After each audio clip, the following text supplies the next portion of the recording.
How are you doing, Steve? Thanks for joining us. Thanks for being a part of this little program. Oh, thanks for having me and giving me a visa to visit eTown. Yes, you don't need a visa, but I'm glad you're here. So Wall Street Journal to the Peace Corps, that's an unusual choice. What was that all about? That was about the fact that I had been doing a lot of AIDS volunteer work in the 80s when the epidemic first hit. Right. And I did that for about 10 years and stepped back. But then in the early 2000s, I started reading about what was happening in Southern Africa. It was exploding beyond anything anyone had seen. And I started thinking, well, I've got some experience. Maybe I could help a bit. Yeah. And so you went to Swaziland. Yes. Yeah. And it's a pretty small country, right? It's about the size of Massachusetts and Connecticut combined and just has 1 million people. Yeah. But the rate of infection is pretty high.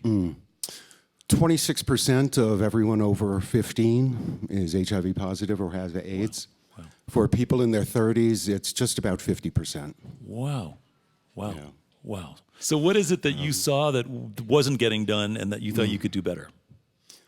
What I saw that I'd never seen here were all the children who were being left, who were being orphaned. Orphans, yeah.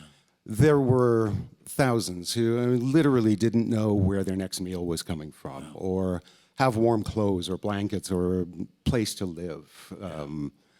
The lucky ones, if you want to call them that, were with their grandmothers. I lived on a rural homestead with a family of subsistence farmers called the Mambas. On one side of us, the homestead had a grandmother who was almost 80, and she was raising 11 grandchildren because her 4 children and their spouses had all died. Oh, wow. On the other side, just up the hill, was a grandfather who was raising 4 grandchildren. He died, and one of his daughters came back to care for them, and I went over one day to see how they were doing, and there was a 5th boy there. And I asked, who's he? How does he fit in? And she said, oh, he doesn't. I just found him sleeping in the ditch beside our field, and I couldn't let that happen, so I took him in. Right. And that was really the moment that I said, yeah, that's my part of this. Yeah. I've got to do something to help the kids and help the people who are helping them. Yeah. What do you do? What's the first thing you do? Well, you start small and you don't do it as one guy. I joined together with some great members of my community to create a neighborhood care point where the orphans could come and get 1 meal a day of porridge at least, and where adults could be seeing them and at least keeping an eye and seeing they're okay. Yeah.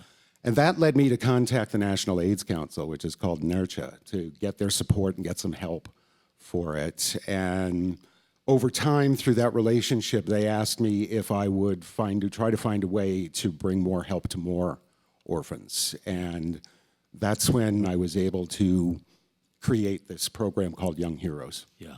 And so what does Young Heroes do now? Right now, we're supporting just over 1,000 orphans in 3 ways, with monthly stipends to the homesteads that go right to the family. People can sponsor a child for $30 a month that goes right to them.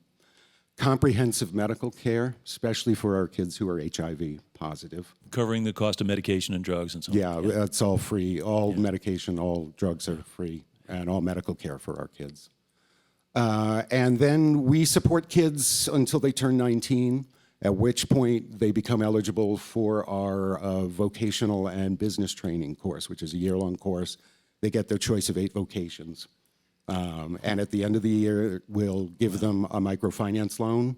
And after a year of working, they have to support another orphan themselves. That's cool. Yeah. And so you're teaching them these real-world skills as well as helping them survive, and then they get, in turn, to be stable members of the community who can support others. Exactly. Yeah, crazy. And so when did you start all this stuff? 2006. 2006. Yeah. And now you're supporting 1,000 orphans. Yes. Yeah. Yeah. And are you branching out in terms of the locale, or is it just in one community? Oh, no, we're all over the country. We're in 80 communities around communities. the country. Yeah. Yeah. And Steve, so there's a website or Young Heroes? Youngheroes.org.sz. .sz. And there's videos and photos and stuff like that. People want to contribute. If they want to learn more, they can do that there. Absolutely. Yeah. So Steve, congratulations. We're so happy you could come in person and share your story with us. It's an honor. It's an amazing thing. And once again, it's amazing to be able to just take a step and have it make such a big difference. Here's a framed eChievement Award certificate for you, Steve. Congratulations to this week's award winner, Steve Kallaugher. founder of youngheroes.org. Thanks, Steve. Congratulations.